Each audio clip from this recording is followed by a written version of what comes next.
est entré.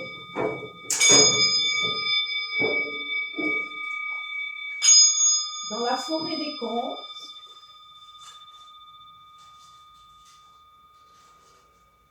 tout peut se passer dans la forêt des contes.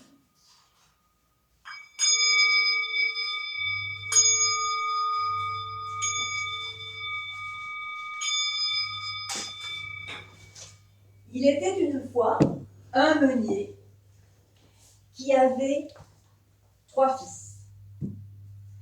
À sa mort, il laisse un moulin, un âne et un chat. Bien sûr, l'aîné hérite du moulin, le deuxième de l'âne et le troisième, Petit Jean, du chat. Alors Petit Jean, il est désespéré. Oui, mes frères, avec le moulin et l'âne, ils vont pouvoir travailler et vivre. Tandis que moi, avec le chat, eh bien, une fois que je l'aurai mangé et que je me serai fait un manchon de sa peau, eh bien, je mourrai de faim. Le chat entend le désespoir de son maître. Il s'approche, il se frotte contre ses jambes. Allez, tranquillise-toi. Il lui parle. Il lui parle. Tranquillise-toi. Oui, oui, tranquillise-toi. Tu t'en sortiras, je te le promets. Parole de chat. Allez, au lieu de te plaindre là, donne-moi donc une paire de bottes et puis un sac pour aller dans les broussailles. Mais Petit Jean, il n'a pas le choix. Donc le chat, une fois qu'il a ce qu'il a demandé, il enfile ses bottes, il passe la anse du sac autour de son cou et le voilà parti dans un petit bois. Là, il installe le sac avec des feuilles de laitue et puis il se couche à côté en faisant le mort. Bien entendu, un jeune lapin, peu instruit des ruses de ce monde, entre dans le sac. Tout à coup, tout à trac, le chat ferme le sac. Très fier de sa proie, il s'en va chez le roi. Sire, voici un lapin que le marquis de Carabas m'a chargé de vous remettre. Ah. Tu diras à ton maître que je le remercie et qu'il me fait très plaisir. Quelques jours plus tard, eh bien, le chat va dans un champ et là, ce sont 2 perdrix qui viennent picorer dans son sac. Tout à coup, tout à trac, le chat ferme le sac et il revient chez le roi. Sire, voici 2 perdrix que le marquis de Carabas m'a chargé de vous remettre.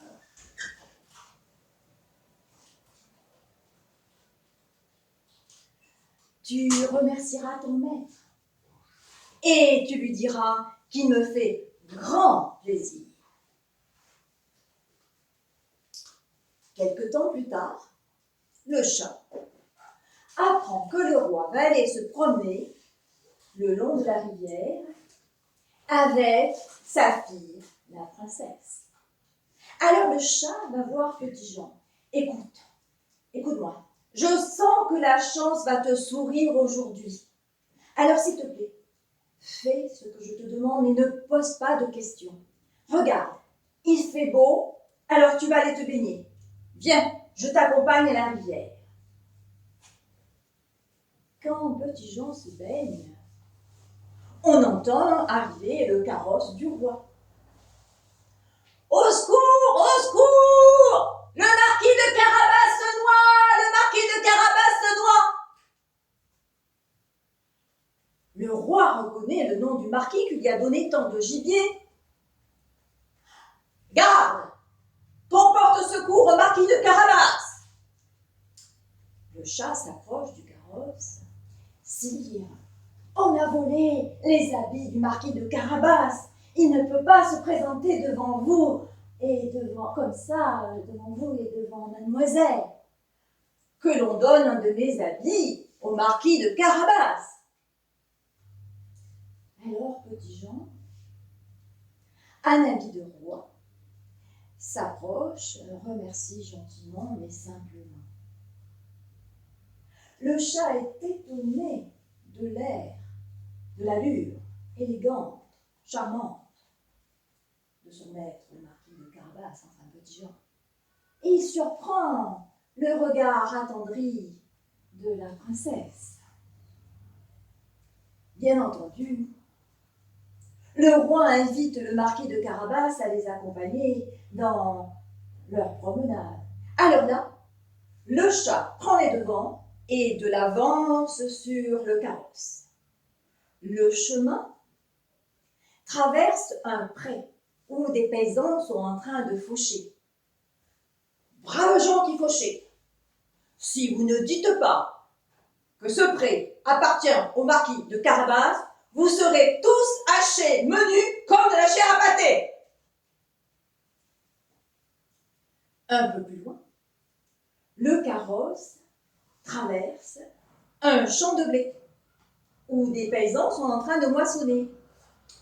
Braves gens qui moissonnez, si vous ne dites pas que ce champ appartient au marquis de Carabas, vous serez tous hachés, menus comme de la chair à pâté.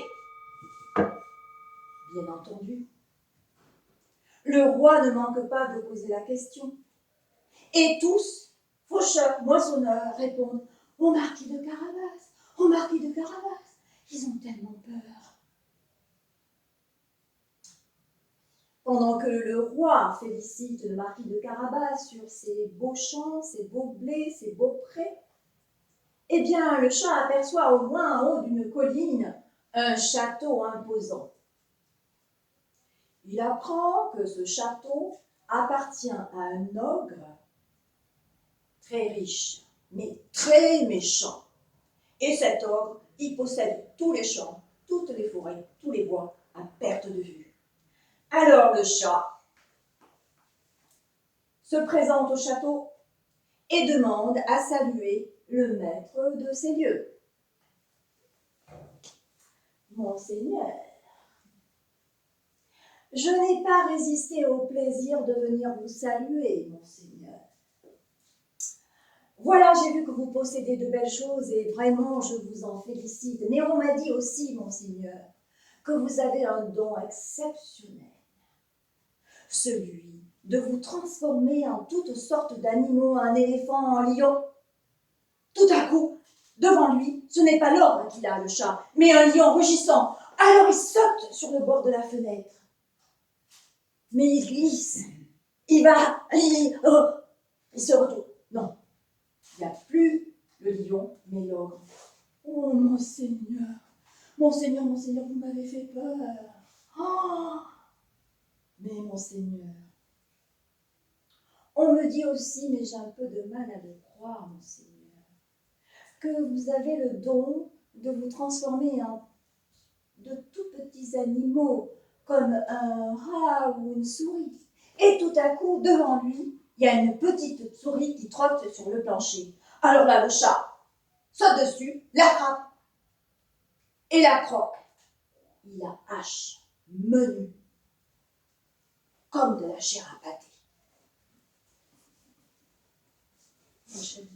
Mais moi, je ne veux pas devenir un ogre.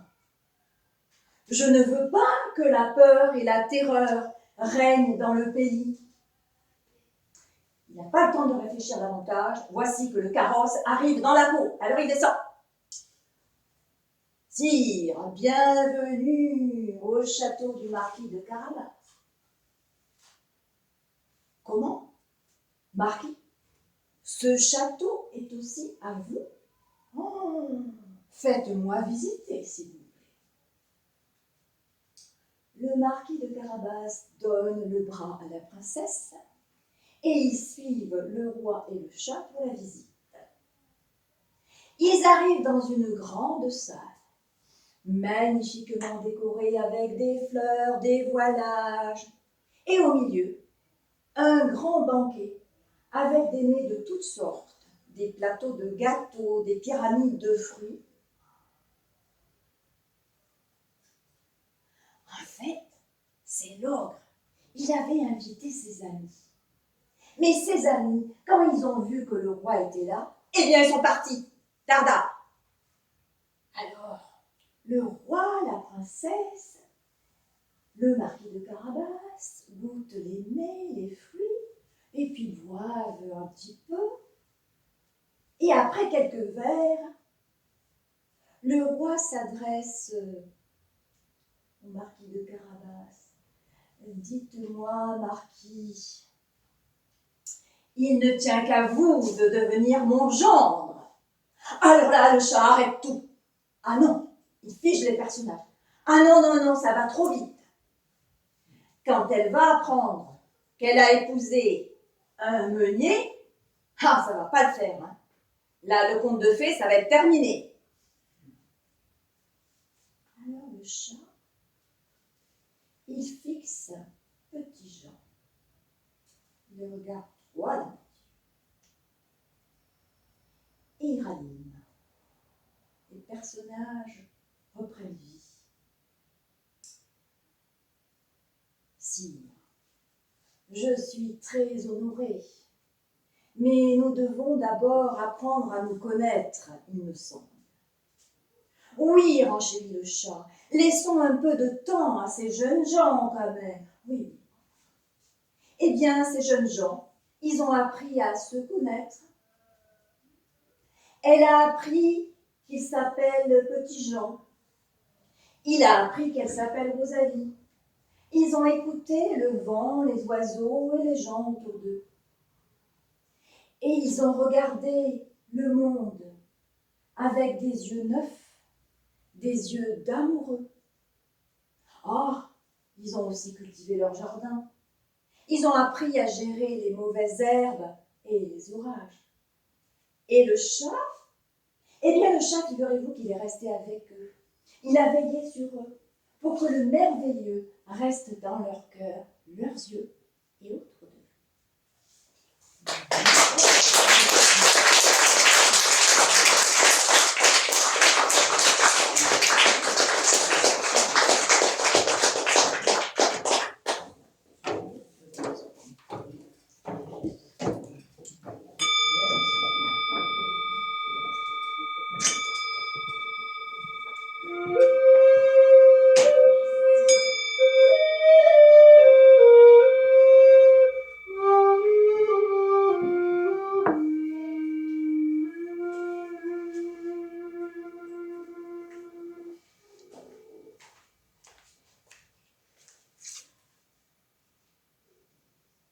Tout en haut d'une colline vit un homme, dans une petite maison toute modeste, avec des volets bleus disjoints par le vent.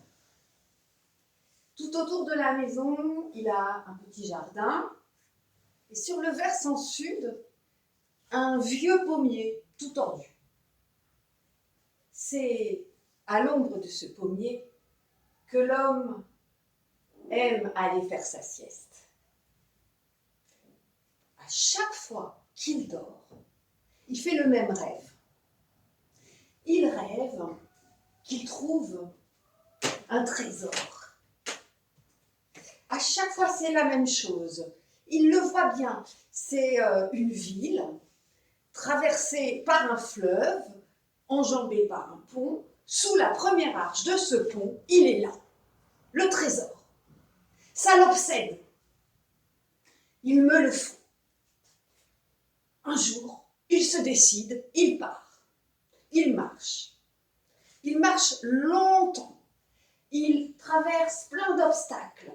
Il rencontre plein de problèmes, des intempéries. Il affronte tout, les orages, les morsures des chiens. Il continue.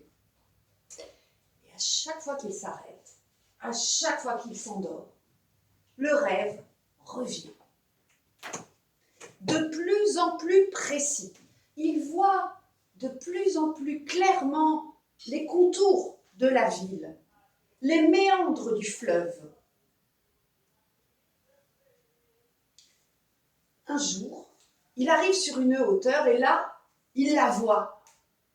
La ville, elle est là, en face de lui. Il court, il entre dans la ville, il longe le fleuve, il trouve le pont, descend sous la première arche.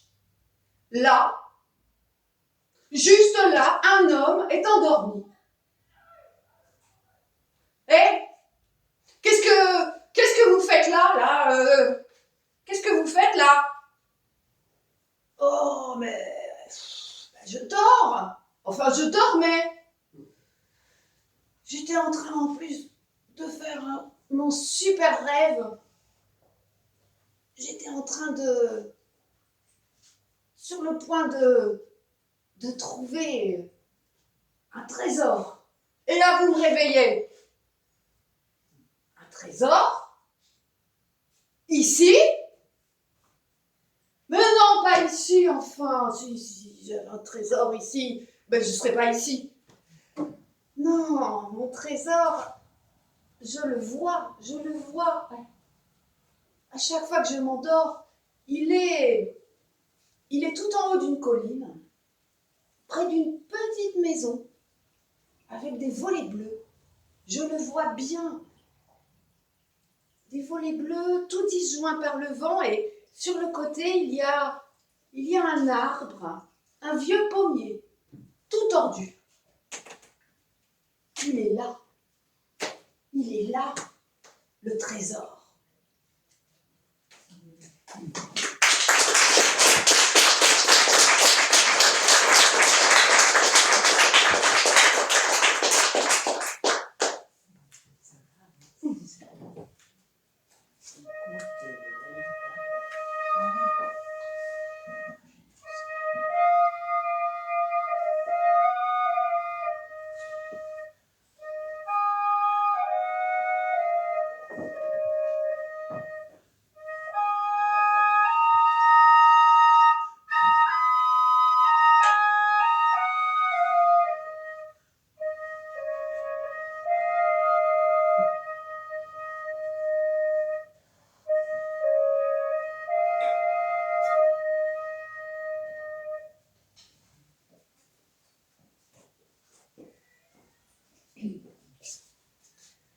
Mon histoire se passe dans un train, un vieux train avec des compartiments, vous savez. Dans un de ces compartiments, il y a une famille composée de 3 enfants, un grand garçon, le grand garçon a 6 ans, et il est suivi de 2 petites jumelles de 4 ans. Ces enfants sont accompagnés par leur tante, qui est assise près de la fenêtre, et en face de leur tante, il y a un autre voyageur qui lit. Enfin, il essaye de lire, parce qu'il fait chaud, hein. Et les enfants sont énervés, ils s'impatientent. Le garçon a remarqué qu'en tapant sur les banquettes, il arrivait à faire monter des nuages de poussière. Alors, ça l'amuse beaucoup. Arrête, Cyril! La tante. Il y a quelques minutes de calme. Mais les petites se chamaillent. Tata, elle m'a pris mon crayon. Tata, elle a dessiné sur mon cahier, ça débourdit, mais tu sais pas colorier. Les enfants, venez, approchez-vous, je vais vous raconter une histoire. Les enfants s'approchent de leur tante sans grande conviction parce qu'ils ne tiennent pas les talents de conteuse de leur tante en haute estime. Et effectivement, la tante se lance dans une histoire affreusement banale, affreusement ennuyeuse, où il s'agit d'une petite fille très sage, une petite fille très obéissante, tellement sage que tout le monde l'apprécie, que chaque fois qu'elle a un problème, que quand elle se fait poursuivre par un taureau furieux, tout le monde l'aide, etc.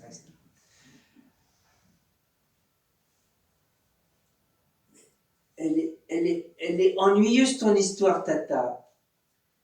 Elle est nulle ton histoire, Tata. C'est l'histoire la plus nulle que j'ai jamais entendue. À ce moment-là, le voyageur regarde la tante avec un petit sourire amusé. Vous ne semblez pas avoir beaucoup de succès avec vos histoires, madame. Monsieur, sachez qu'il est très difficile de raconter des histoires aux enfants qui soient à la fois intéressantes et édifiantes. Je ne suis pas d'accord, madame. Eh bien, jeune homme, je vais vous attendre. Allez-y. Une histoire, une histoire, une histoire. Les enfants. Je vais vous raconter l'histoire d'une petite fille. La petite fille s'appelait Bertha. C'était une petite fille, extraordinairement sage, extraordinairement obéissante, toujours impeccable sur elle. Oh, les adultes sont toutes pareilles, leurs histoires sont toujours aussi ennuyeuses. Enfin, les adultes disaient que cette petite fille était extraordinairement sage, mais ses copains d'école disaient que cette petite fille était affreusement sage, parce que personne ne voulait jouer avec elle, tellement elle était sage. Ça, c'est bien vrai d'une des petites filles.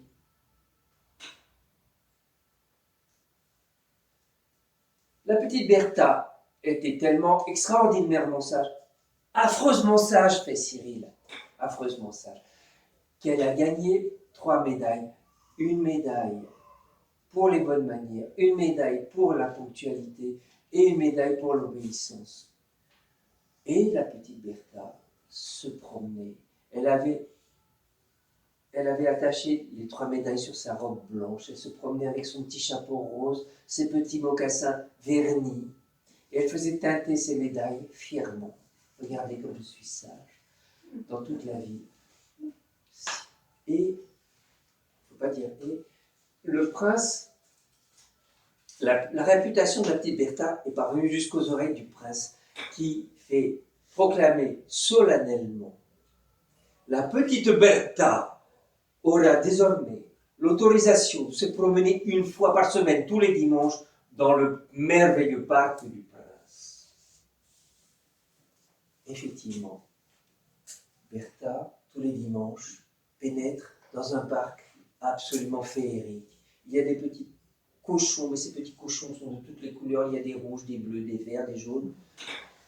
Il y a des bassins extraordinaires où des poissons dorés, argentés s'ébattent. Il y a des oiseaux de toutes les couleurs qui connaissent tous les airs préférés de Bertha. Et elle se promène fièrement en faisant cliqueter ces 3 médailles. Si je n'avais pas été si sage, jamais je n'aurais connu autant de merveilles. Un dimanche, Bertha est à l'extrémité du parc. Et un loup arrive à l'entrée du parc parce qu'il a repéré les petits cochons et qu'il en ferait bien son déjeuner. Et en entrant, le loup remarque Bertha dans sa tenue toujours blanche, impeccable, et son petit chapeau rose. Et il se dit, ça a l'air encore plus tendre qu'un petit cochon. Alors la petite Bertha, qui a vu le loup s'approcher, pas de loup, a le temps de se cacher dans un des buissons de myrte qui sont près d'elle. Le loup s'approche. La myrte sont tellement forts qu'il n'arrive pas à savoir dans quel buisson se cache Bertha. Les buissons sont très épais, il ne veut pas être écorché. Il commence à se dire que finalement, il attrapera un petit cochon plutôt que Bertha. Mais Bertha, en voyant le loup rôder, s'approcher, renifler, commence à trembler de tout son corps. Et en tremblant, la médaille de la bonne conduite vient cliqueter sur la médaille de l'obéissance, qui vient cliqueter sur la médaille de, je ne sais plus quoi, des bonnes manières. Enfin bref. Et bientôt, le loup se précipite dans le buisson d'où vient le bruit. Et bientôt de Bertha, il ne reste plus que quelques vêtements déchirés, 2 petits mocassins vernis et évidemment les 3 médailles. Est-ce qu'un petit cochon a été tué aussi, monsieur? Non. Les petits cochons s'en sont tous tirés sains et saufs. Ah ben alors, C'est une histoire qui commence pas très bien, mais qui finit rudement bien. Ah oui, c'est la meilleure histoire que j'ai jamais entendue. Elle est super, votre histoire, monsieur. Mais une personne n'est pas d'accord avec ce jugement. Il s'agit de la tante. Monsieur, votre histoire est tout à fait inappropriée pour des enfants de cet âge. Vous ruinez tous mes efforts que j'ai faits pour leur donner une bonne éducation.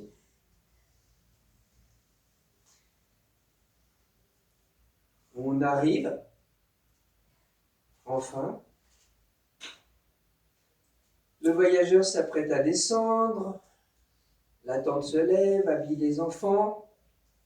Et en sortant du compartiment, le voyageur jette un regard un peu peiné sur la pauvre femme parce que les 3 enfants sont en train de l'agripper en lui disant « Tata, raconte-nous des histoires inappropriées. Oui, des histoires inappropriées. »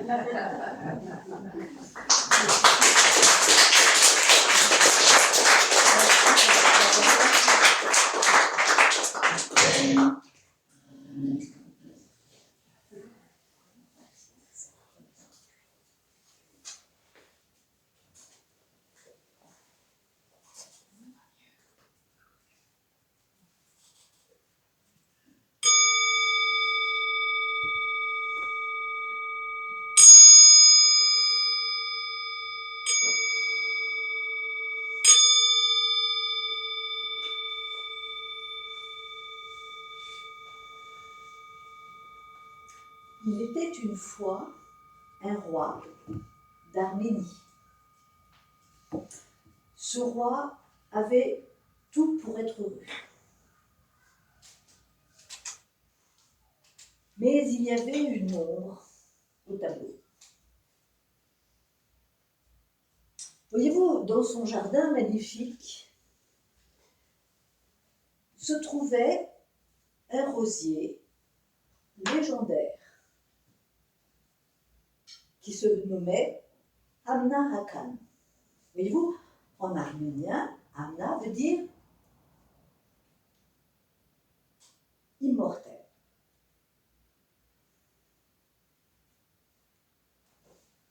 La légende disait que de ce rosier naîtra une rose merveilleuse. Alors, le maître du jardin aura la jeunesse éternelle. Aussi, tous les matins, le roi se promène et visite son rosier, se prosterne même devant lui.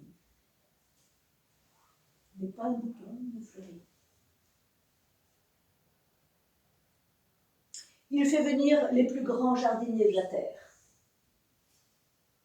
Tous s'affairent consciencieusement à son rosier, mais jamais le rosier ne fleurit pour autant. Et les malheureux finissent leur année un à un aux oubliettes. Les années se succèdent et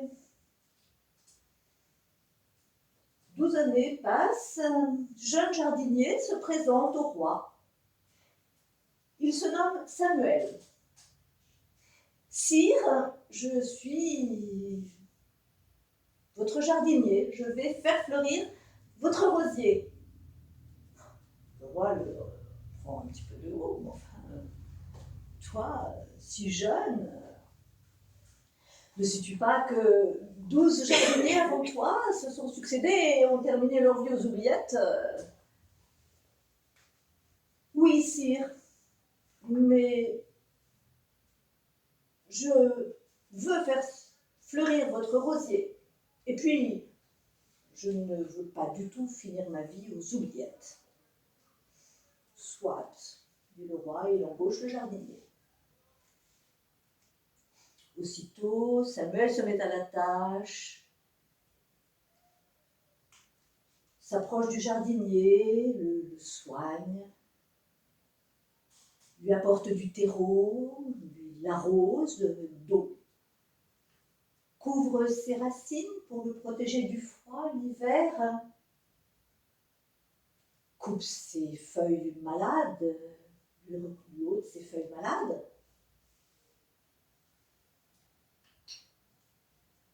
Il reste auprès de ce rosier jour et nuit.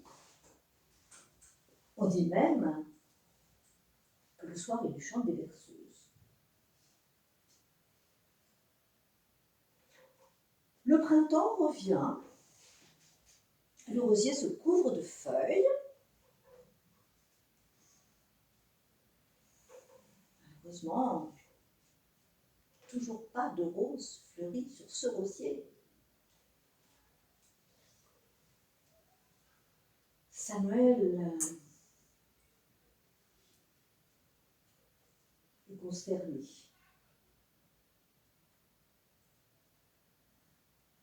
Il s'approche du rosier, s'assoit, se met à sa hauteur, et lui parle. Mais dis-moi, rosier, mais où as-tu mal? À peine avait-il dit ces paroles qu'un gros ver terreux, noir, sort des racines du rosier. Samuel approche sa main pour attraper le ver, mais un aigle surgit du ciel, saisit le ver et l'emporte. À ce moment-là, sur le rosier apparaît une magnifique rose. Samuel court vers le roi. « Sire, sire, votre rosier a fleuri !»« Ah, dit le roi, enfin ce rosier fleurit! Enfin j'ai la jeunesse éternelle !» Garde, qu'on mette 100 gardes autour de ce rosier pour le protéger des ennemis. Et toi, Samuel, tu veilleras sur ce rosier jusqu'à ta mort. Oui, sire, je veillerai.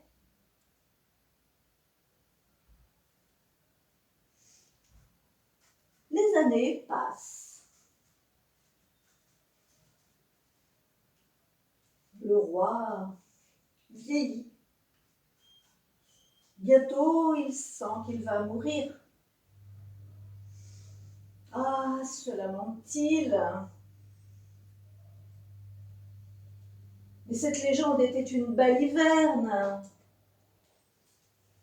Ce rosier ne me donne pas la jeunesse éternelle, je vais mourir.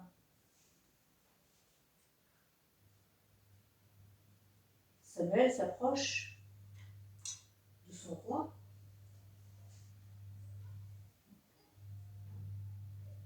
Sire, la légende dit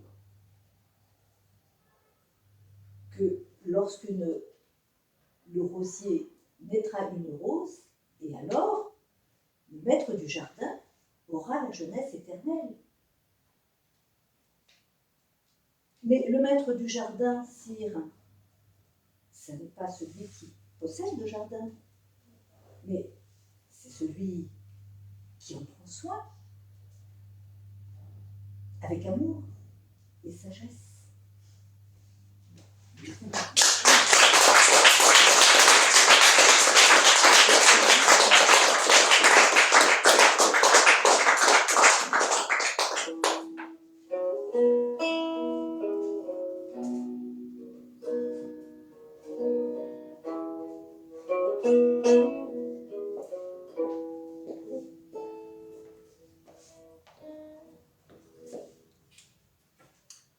En ce temps-là, il y a bien longtemps,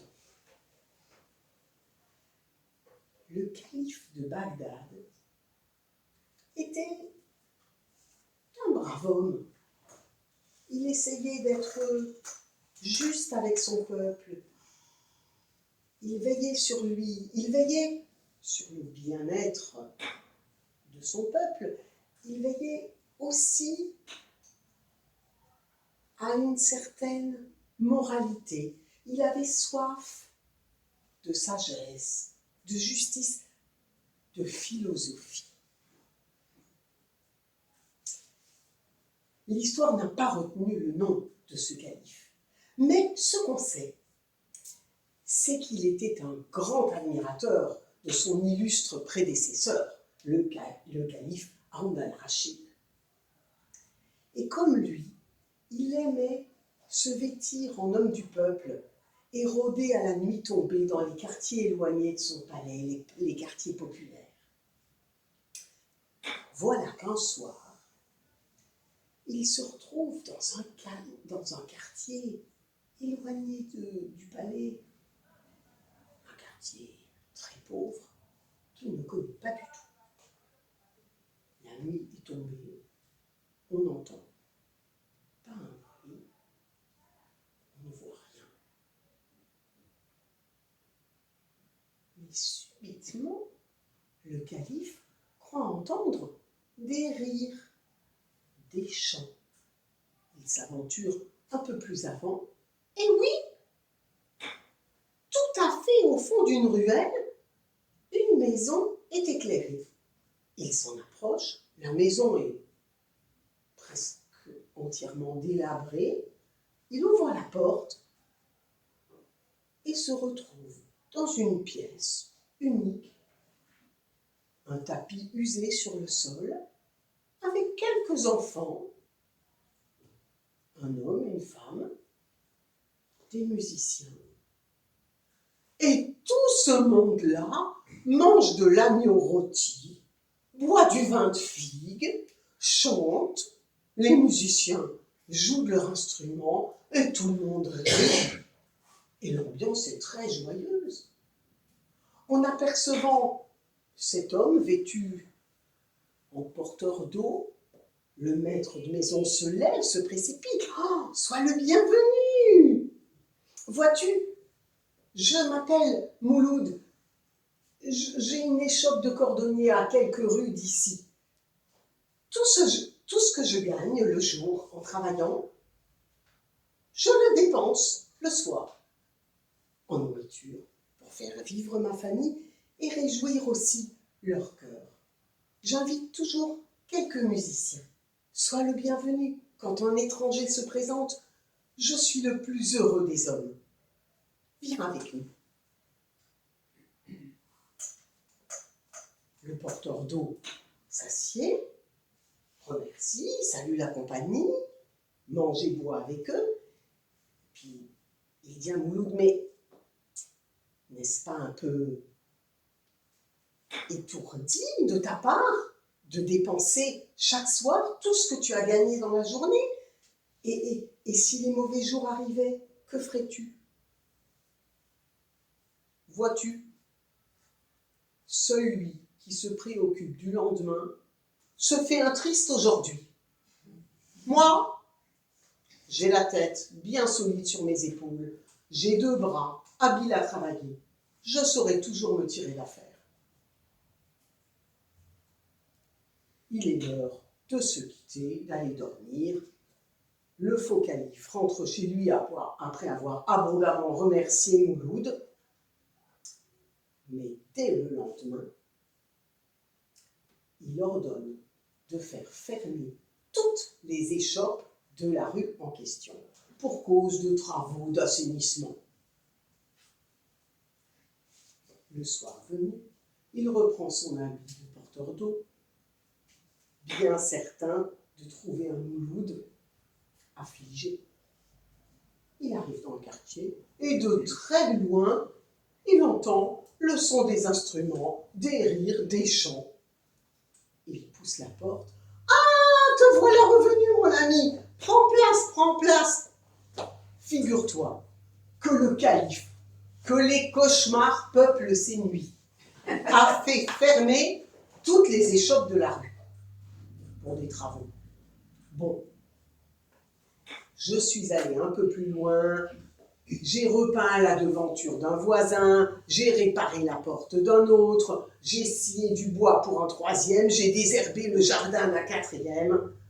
j'ai quand même réussi à gagner suffisamment d'argent pour nous payer cette petite fête de ce soir. Entre, sois le bienvenu. Salutations, bonne chère, joyeuse ambiance. Le calife passe une excellente soirée, très impressionné par la faculté de retomber sur ses pieds de ce Mouloud qui, ma foi, a des idées, effectivement. Le lendemain matin, il fait chercher Mouloud pour l'amener au palais. Mouloud se présente devant lui, ne reconnaît bien sûr pas le calife richement habillé, dans son pauvre porteur d'eau de la veille. Et le calife lui dit « Mouloud, je sais que tu cherches du travail. J'ai fait fermer les échoppes de cette rue. Un voleur s'introduit tous les jours dans mon jardin. Il vole mes oranges, arrache mes roses, mon jasmin. On va te donner un uniforme et un sabre d'acier bien trempé. Tu veilleras à la grille de l'entrée principale. Mes autres serviteurs sont déjà occupés à leur tâche. Personne ne peut assurer cette charge. » Oh, pourquoi pas? Mouloud se prête de bonne grâce à ce qu'on lui ordonne, et toute la journée, il est debout à la grille du jardin, regardant par-ci par-là. Le soir, on ne le paye pas. On lui dit de revenir le lendemain pour reprendre sa garde. Cette fois, le calife en est sûr. Mouloud n'a aucun moyen d'acheter à manger pour sa famille. Il forme le projet d'aller le voir le soir même, de se faire reconnaître, de lui payer à manger et de lui conseiller à l'avenir d'économiser un peu. On ne sait pas de quoi demain sera fait. Le soir tombé, il reprend sa tenue de porteur d'eau. De très très loin. Mais avant même d'être arrivé au fond du quartier, il entend des chants, des danses, il y a des tambourins et ça sent bon. Il arrive chez Mouloud. Ah! Dieu merci, tu es revenu. Prends place. Le calife. Que les moustiques le dévorent. Il m'a donné un uniforme et un sabre complètement ridicule pour garder des oranges et du jasmin. Il ne m'a pas payé. En revenant, je suis passé par le bazar. Ce magnifique sabre valait fort cher. J'ai maintenant de quoi faire la fête pendant au moins 2 ou 3 mois. Quand on empêche les gens de gagner leur vie honnêtement, il faut s'attendre à être volé. Non. Prends place. Le festin est extrêmement joyeux. Et à un moment, le porteur d'eau lui dit « Mais Mouloud, si jamais demain, tu avais à te servir de ton sabre, mais comment ferais-tu? Oh, de toute façon, je suis bien incapable de tuer. Je me suis fabriqué un sabre en bois en rentrant à la maison. Ça fera bien l'affaire. » Et le lendemain, le calife fait venir Mouloud. « Mouloud, bonne nouvelle! On a attrapé mon voleur d'oranges, mon arracheur de roses. Je veux faire un exemple. Tu vas lui couper la main droite. » « Mais Seigneur, cet homme est peut-être simplement amoureux de votre jardin. Il adore vos roses. Je veux faire un exemple et tu t'exécuteras. Sinon, c'est ta propre main que je couperai moi-même. » Très bien. Et pendant qu'on amène le serviteur enchaîné, Mouloud lève la tête, lève les bras vers le ciel et dit « Le ciel me soit témoin, Dieu Tout-Puissant. Si cet homme est coupable, je lui trancherai la main droite. Mais, si comme je le pense, il est innocent, que mon sabre d'acier trempé se change immédiatement en un sabre de bois. Et il tire son sabre. Oh, miracle, crient tous les serviteurs assemblés. Miracle, crient tous les conseillers du calife. Le calife, lui, manque s'étouffer de rire devant le génie de Moulouf qui, de fait, trouvera toujours une astuce pour se tirer d'affaire. Le serviteur enchaîné lui-même ne peut pas s'empêcher de rire. Le calife se fait reconnaître. Il couvre Mouloud de cadeaux. Il fait réparer, agrandir, assainir toutes les échoppes de la rue. Et il a compris que tout homme de bon sens sait mieux que le calife comment se gouverner. Si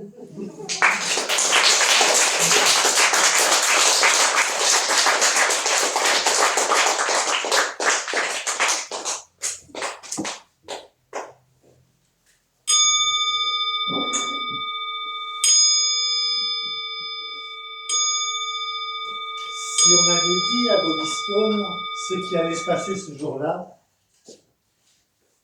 il ne se serait pas levé et la catastrophe aurait pu être évitée. Mais il s'est levé. On le retrouve dans la rue, en train de se disputer avec une femme. « Arrêtez, madame, arrêtez! On me regarde !»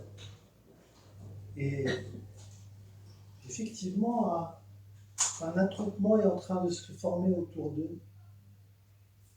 Les gens regardent Bobby de travers. C'est que cette femme, elle pleure, elle pleure, elle pleure et elle crie « Mais prenez-le, s'il vous plaît, prenez-le, il est à vous !» « Madame, je n'en veux pas, c'est un instrument pour femme en plus. » À ce moment-là, un homme sort de la foule et attrape Bobby par le collet. « Alors, on fait pleurer les femmes dans la rue ?»« Mais, monsieur, je la connais pas, cette femme. Je sais pas ce qu'elle me veut. Elle veut me donner un dé à coudre. J'en veux pas de son dé à coudre. » Et puis Bobby en a marre. Dans un accès de courage, il envoie un coup de poing au bonhomme. Il part en courant. Au bureau, il passe une très très mauvaise journée. Il n'arrive pas à se concentrer. Il est devant son écran d'ordinateur, il regarde les chiffres. À 5 heures, il lui fait sa cravate. Il s'affale dans son fauteuil, il se dit « Mais je me mets dans un état pour une petite histoire de rien du tout. » Et tout d'un coup, là, de l'autre côté de son bureau, c'est cette femme de nouveau. Bobby ne rêve pas, c'est elle.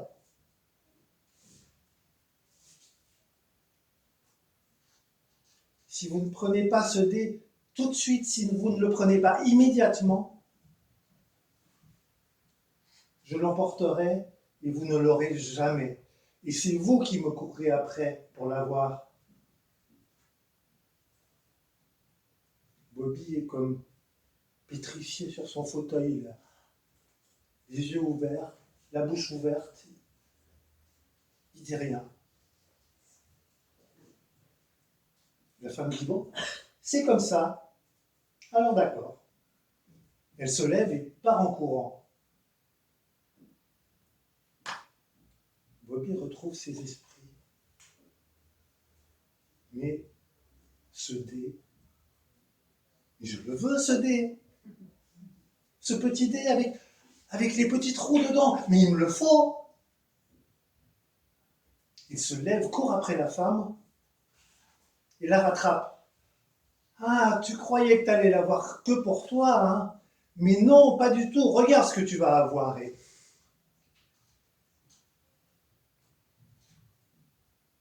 Quelques instants plus tard, on voit Bobby ressortir de l'immeuble. Il a les vêtements de travers et les mains ensanglantées. Mais il a le dé. Et maintenant, il sait quel est le secret de ce dé. Avant de mourir, la femme lui a dit, dans ce dé, j'ai enfermé l'univers entier.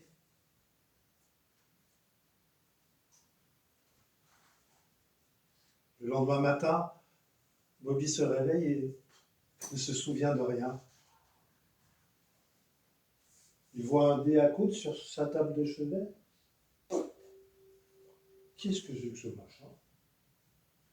Il le jette à la poubelle. En se préparant pour aller au travail, il voit que son veston est déchiré. Tiens, c'est bizarre. Il y a un bouton qui va presque tomber. Alors Bobby prend du fil, une aiguille. Il va repêcher le dé au fond de la poubelle. Il met le dé à son doigt.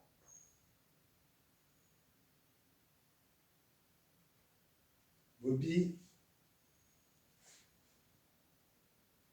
vient d'écraser l'univers.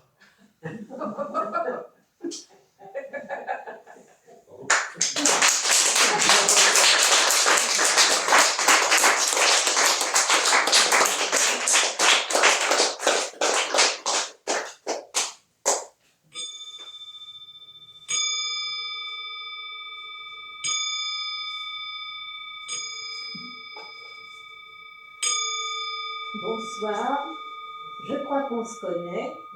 Je suis Lucas, 12 ans.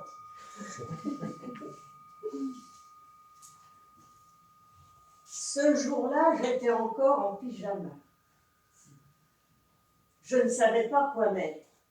J'ai sorti toutes mes affaires que j'ai mis en tas au milieu de ma chambre. Et puis, j'ai regardé le temps par la fenêtre, gris et venteux.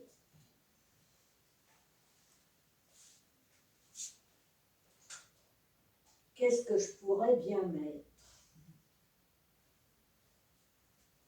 À ce moment-là, ma grande sœur Élodie, que j'appelle affectueusement Élodie la débile, est entrée dans ma chambre en piétinant allègrement un anorak et un t-shirt.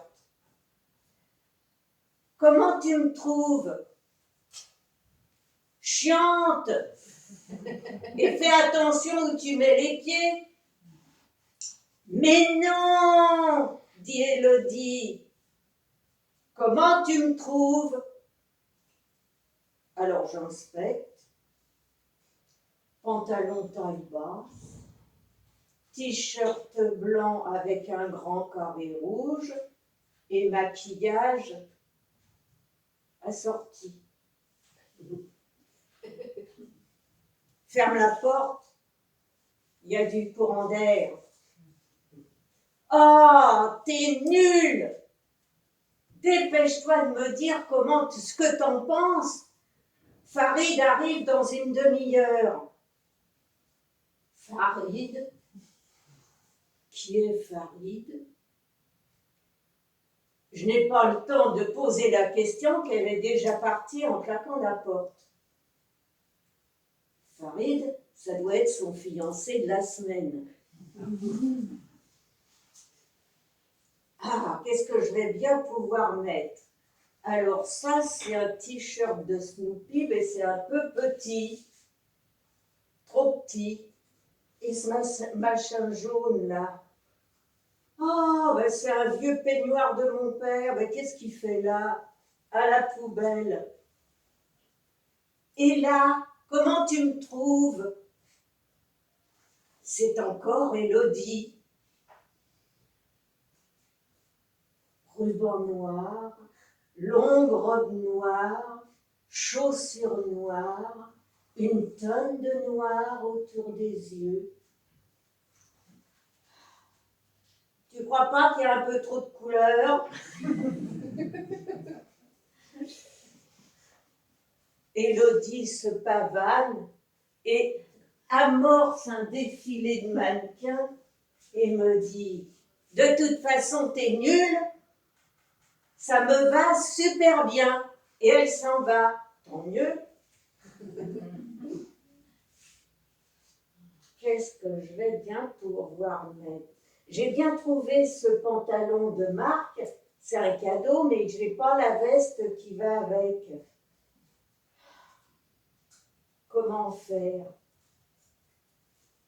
Et là, encore elle. Alors, j'inspecte.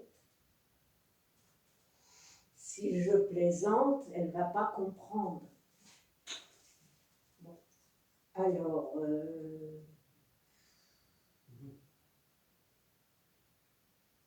j'inspecte de haut en bas, de bas en haut, un jean moulant, un long pull, un jean bleu, un long pull à poils blancs, et maquillage et vernis à ongles assortis.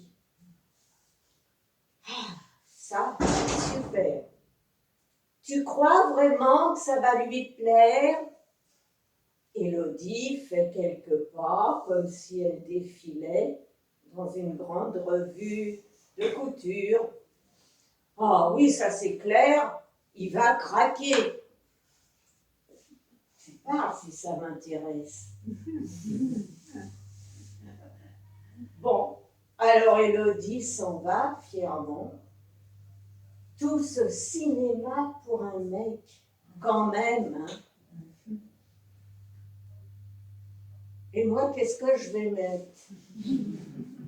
Alors, il y a toujours le tas de vêtements.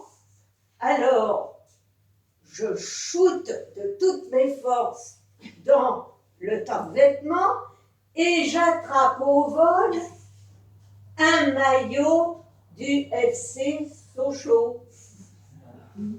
Oh, chic! Je l'ai gagné en faisant un pari avec un copain. Ma mère voulait que je le rende, mais en douce, je l'ai gardé. Je l'enfile, super bien. Ça va, il n'y a plus qu'à trouver un short de foot et des chaussettes.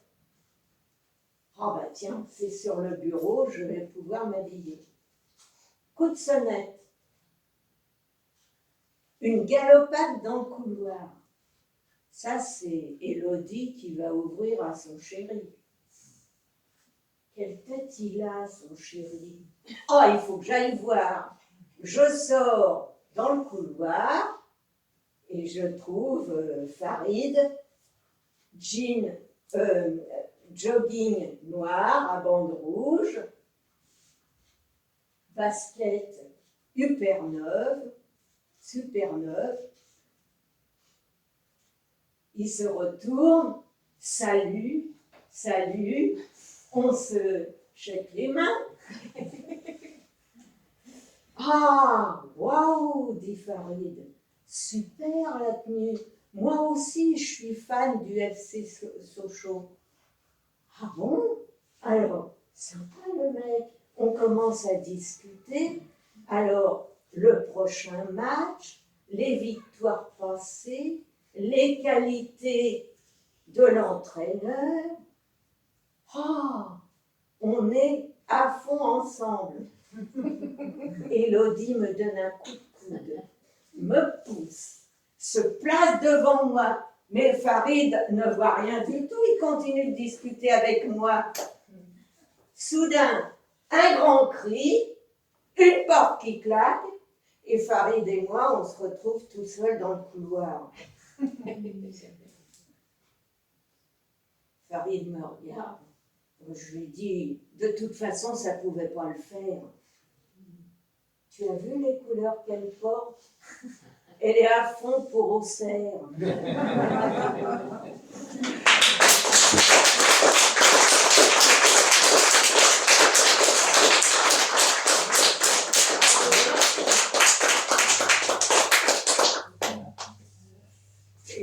Voilà. Merci, cher public.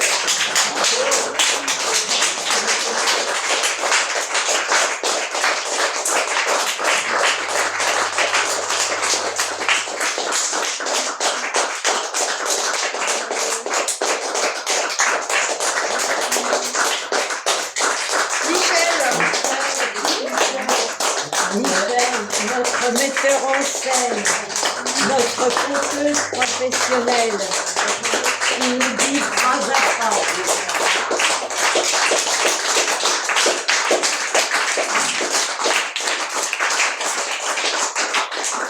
Alors, les présentations, vous avez entendu Marcel, En dernier.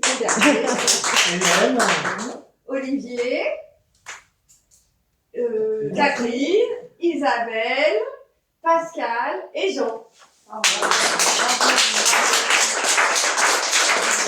nous sommes l'atelier conte de la CERMA, animé par Michel Rouet. Tout le monde connaît la CERMA? Non. Non? Alors c'est